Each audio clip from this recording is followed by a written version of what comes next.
Good morning, you all. I just did a video with me doing my morning smoothie type deal. And hopefully I can link the videos together so it's just one video. But I don't know if I'm just going to split them up because the video was about 9 minutes long. But I needed to update you on some things, and I've not. I have videoed or recorded. My daughter says it's not video, it's record. I've recorded what I'm about to tell you several times. I was at the lake and I did it one time just with the lake view and me talking, seeing how that would look. I didn't like the way that looked, and I didn't like it was hard for me to get it to where it was not dizzy looking, with the camera and the waves moving and everything. And I wanted to show you a panoramic view. I'm not that great at that yet, so it didn't look great. So then I went back to the lake and did it again with me holding the camera, facing me with the lake in the background. And it turned out okay, but it's just not authentic. You all, I'm trying so hard to be myself and to just look natural. I never had a problem with this before, but this is one of the issues that I've had a problem with since I've been diagnosed. And I think the reason that is because of my confidence level plummeted, because I just feel less than. I've dealt with those feelings because I've not been able to get myself out of my situation. It's a situation I can't control.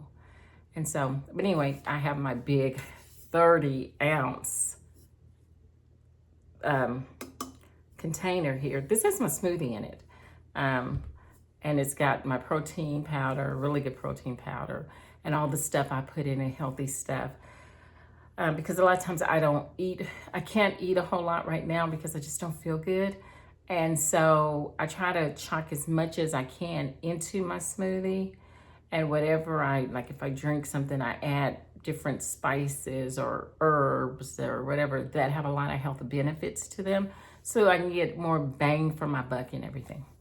So anyway, so back to this. So yesterday I had a pulmonary function test, and it was really hard because I'm having trouble with my lungs. But backing up before that, I hadn't felt good.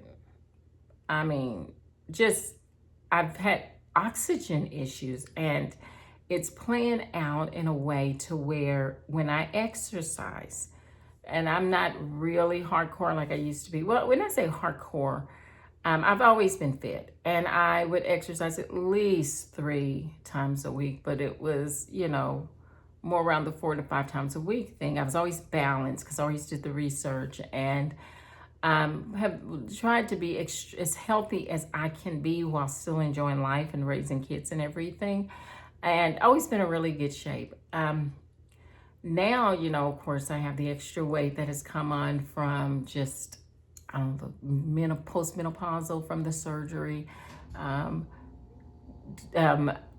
Let's see, just the surgery itself caused issues with my colon, which has caused me to have trouble with that area, just being able to move things along, and just not feeling good. My body just is not responding the way it used to respond when I would exercise. So I've had to come up with creative ways, and I listen to all the good doctors, the ones that are very healthy and know what they're talking about. Dr. Living Good, Dr. Josh Axe, and some others, but those are the ones I mainly listen to right now because, for one thing, they talk at it from a God perspective, and that God has made our bodies to heal, and we just got to know what to do to help them heal, and that's what I am aiming to do. And so, and I found another doctor too, and I'm listening to her. Some of the stuff she's saying is really good, but once I really go through her to see if I really like her content, I'll share her too. But so this is this is what I've been going through, just not feeling good. Heart, the veins throbbing, the pain in my chest, like somebody sitting on my chest, fatigue, nausea, headache, just from not enough oxygen, because I'd exercised, and I was on the verge. I can always tell when I'm on the verge of not feeling good, so I was very, very careful. And I just did exercise, not anything strenuous, just some cardio, and some toning with it, like Pilates type things, and some stretching. And that was 2 days ago, and I was sick. It was too much. My oxygen levels were just really low. And so, but before then I was heart sick. And I was heart sick because of what I found out. Now, I had the test that was done before, the surgery thing, where they went in and the right heart catheter. And I was looking at the notes, because you have your doctor's notes, you have your test results, because I have the my chart system. It's not called my chart with my health system, but it is my chart type thing. And you get all the results. Then I look up the numbers. I have a relative who is a cardiologist. Send her the numbers. We're looking at the numbers and stuff. And I'd already looked at them before I sent them to her. I look up all the stuff myself, because we can. And I think it's very healthy for me to go into the doctor's office when he's talking to me to already have done my own research on what the findings were. And then that way I can ask more intelligent questions, and questions that will get us further along in the appointment, because it takes such a long time to see these guys. I mean, you cancel, like I think I'm about to have to cancel my one of my other specialists I haven't seen. I had to wait until now to see her, like next week, but it's out of town and my car is still not fixed, and from that accident. And so I think I'm going to have to cancel that one. But I scheduled this thing in February.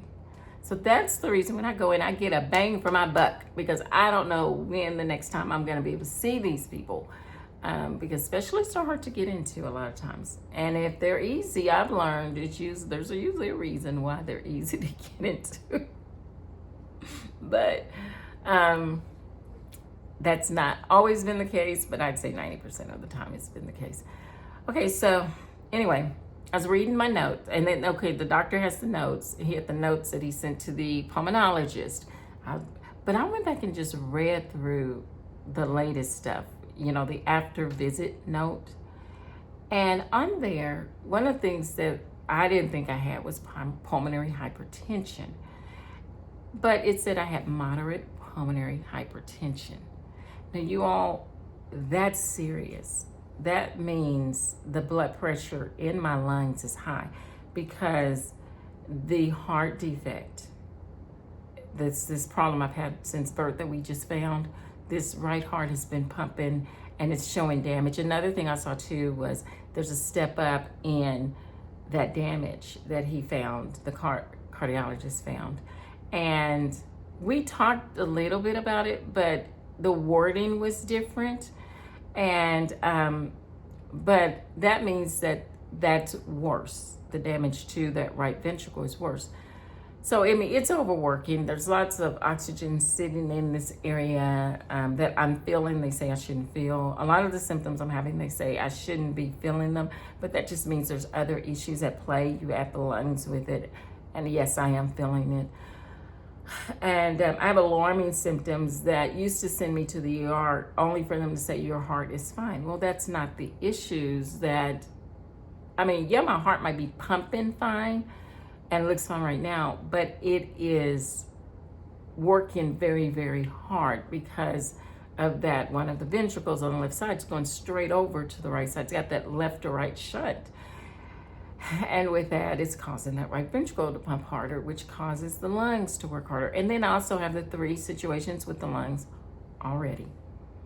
The lung collapse, which I've not seen that's been resolved. the partial lung collapse, the bronchiectasis, which is, I hadn't talked about that in so long. That was such a major deal until this other stuff popped up. But both sides of the lungs, the bronchial tubes are damaged a little bit, and lung scarring. That has gotten worse than it was. So I have those 3 issues, and those most likely are caused from that. Also, you all, I have sleep apnea. I was diagnosed with sleep apnea after the treatments, and that was like, I think in 2021, when we were doing all the hunting. One of the things we found was mild, very mild sleep apnea. But when you see all the issues that are happening together, it all makes sense, because one thing can cause another thing, which can cause another thing, or that thing can cause the same thing that this thing can cause. So I have about 2 different things that can cause different issues that I have. And so we don't really know yet exactly what's caused what, but all we know, this is what we're dealing with. And so I sleep with the sleep apnea pillow, because when I tried to use the machine, it pumped way too much air inside of me. Now knowing what I have going on, I have way too much air up here, oxygen up here, not enough down here on the organs. So these organs down here suffer, and I can feel it. And my hands tingle and my arms tingle. We've got the left side of the body that's been weaker and has issues, and my feet go numb. And those are all blood oxygen distribution problems. And so I do things, I know how to get the blood pumping, and, and I've learned different things, like with my hands feel numb and tingly. I do things that people do with arthritis, these types of things really help keep everything flowing. And I move my ankles and stuff when I feel it to get it flowing. But so anyway, this pulmonary hypertension from this is serious. So we'll know more with this pulmonary function test we did yesterday, which was so hard, guys. I don't know if you've ever even know about a pulmonary function test, but I went in short of breath, with a headache, nauseated from low oxygen fill. And by the way, my oxygen blood levels, what's it called? Oxygen, I can't think of what it is, but it's the amount of oxygen blood, flow that's going through your body, through the area, is very, very low. I'm gonna read the results to you, but very, very low. It should be like 90 to 100. I'm sitting in 60s, at the most 80s. It makes sense. It makes so much sense with the way I feel. And the brain issues, because I've always had another thing. Concussion at 6, really big concussion. Since that first concussion at 6, which was major, because I was knocked out for an indeterminate amount of time, just knocked out. Somebody found me in the neighborhood. I was in the grass, just out. But crying, like that, but completely knocked out.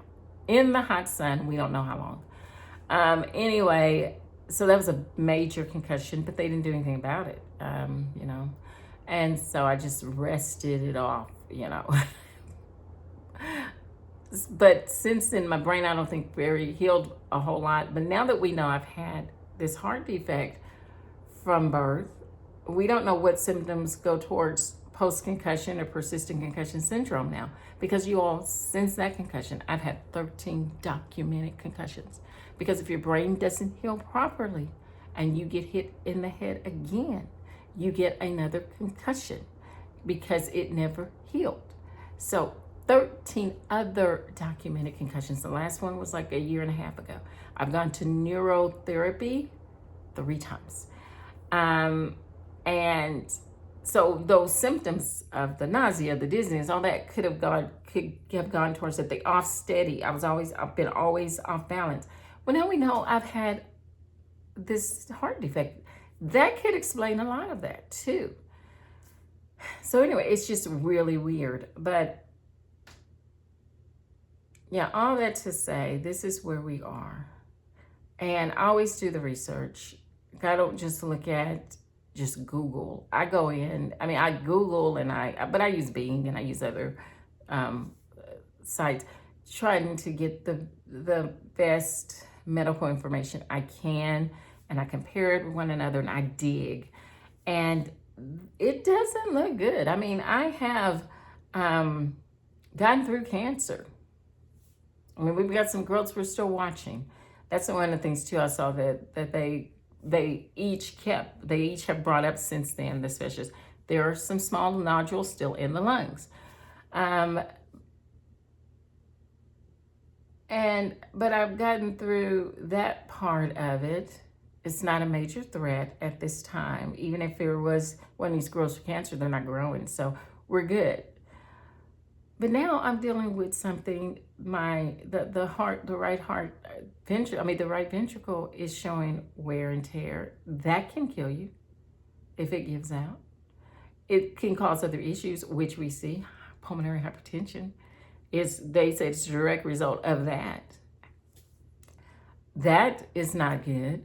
Because none of this, I mean, I can do surgery for the other, but you want to catch it before it gets to this part, the pulmonary hypertension. It's not mild, y'all, it's moderate.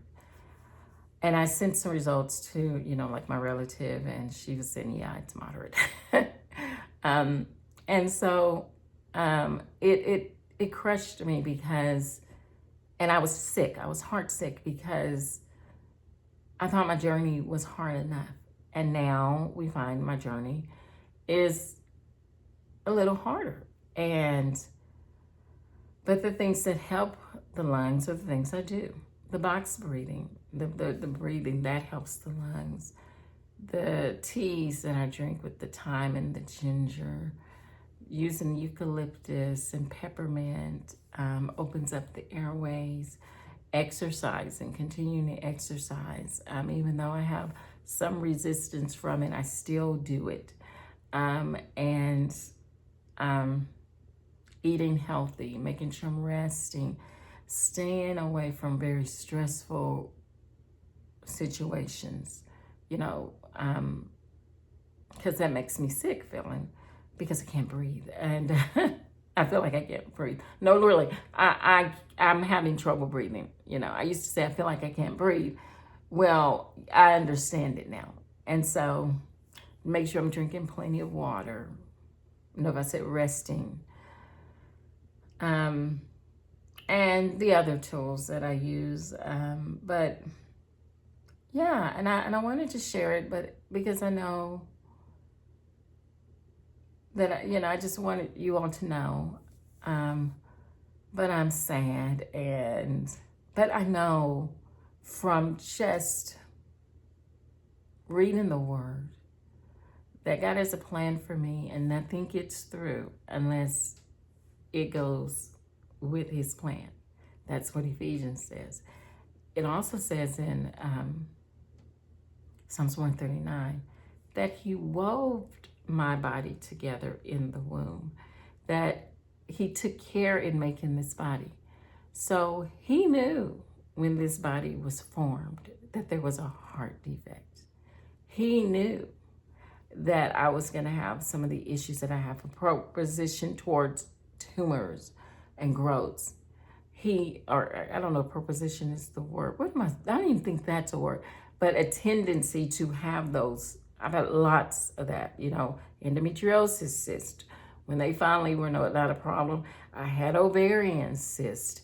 I had the growth here. I've got the growths in the liver, the nodule growths in the lungs, just growths. It's just like, oh my gosh. And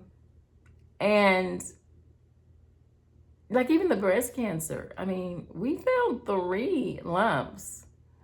One dissipated when he touched it during the biopsy. One was not cancer. The other one was cancer. And God knew when He formed me. So there is a plan for this. He already has a plan. Before I was formed, it said there was a plan. So He's going to use this for His glory, and for my glory, and whatever I pray, He said He'll give it to me according to His will. So I've been asking you all for healing, and I've been asking and speaking it and doing the things I can do to help move it along. But man, I'm tired. And like right now, you know, a lot of people say, oh, but you're in, like I'm living with my mama. Oh, but you're living with your mama and you don't have to worry about all this other stuff. But I do, because it's not my house. I am a 55-year-old woman, you all. I've been living with my mom. I had to move in with her 4 years ago. And I have a house full of stuff. I have been a functioning adult throughout all the stuff I've gone through before. I have my own ideas. Like, you know, I would love to just go through this house and just do things, but it's not my house. And I have to respect that. And I have to, there's boundaries you have to have when it's like that. And so this is not my house. And I understand that. And I don't ever want to get into the mindset of giving up, because God made me in the way that I need my space. I need my own house. I need a place where my kids can come anytime they want to and be comfortable and just rest. I mean, you all, for years, people had keys to my house. And I just kept my house clean. And so I found out, you know, like my son, you know, or friends, you know, would come by and like, hey, you know, I went by your house because I had to use the restroom, or hey, I was out in the neighborhood or in Waco and I stopped by the house, you know, or I took a nap, you know, in one of the rooms or whatever. I mean, it's just, I like that kind of thing. I like being hospitable. I like hosting things. And it's limited when it's not your space. And there's a lot of, it's not easy. It doesn't go with, it's not relaxing. And so God knows what I need. And right now, this is my assignment. My assignment is here. I'm supposed to be here for a temporary time period. But he's going to give me my own space again because he knows I need it. And yeah, so because there's to be so much, while I have to not go here, but for you all who think, well, golly, you're sick, you should be with family. No, I went through cancer living by myself. People had keys to my house. When I needed something, they just come over. People would spend the night, you know. No, I don't have to have somebody in my house. I am not an invalid. I'm 55, very able, just have these physical limitations. And I mean, if I had my own house, I could still cut my own yard. I would just have to pace it. I did it going through chemo. I cut my own yard, you all. I had a friend of mine give me an electric lawnmower, and I cut my own yard going through chemo.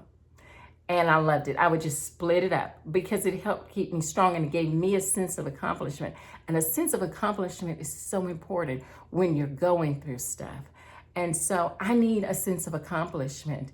And I think that's what breaks me down the most, because that's why I was so busy. That's why I was a restaurant manager, and I volunteered at my kids' school, and, you know, and Waco City Council PTA's president, not just on the board, but president. That's why I did stuff at church. That's why I did weddings on the side. I love helping people. I love having a sense of accomplishment. I love building myself up, and to be in this space where I can't, and I'm limited, and it's not even my own space to be creative, is just the hardest trial on top of what I'm already going through. But God. And that's where I'm going to end this. And this is why I need courage to face my life. Oh, and by the way, my car's not fixed yet, so I'm kind of stuck. Can't work, so lack of money. So I feel like, oh. But God, this is going to be the biggest turnaround story that I've had ever in my life. And I'm anticipating it. I'm working on myself, trying to be patient until it happens. And that's why I do this YouTube channel, because I need an outlet. Not that great at it, but this is the best I can do right now. Y'all, this is a very long video. If you watch it to the end, just let me know. Put like a thumbs up. But I did not mean it to be this long, but I had a lot to say this morning. Well, you all have a great day. Bye.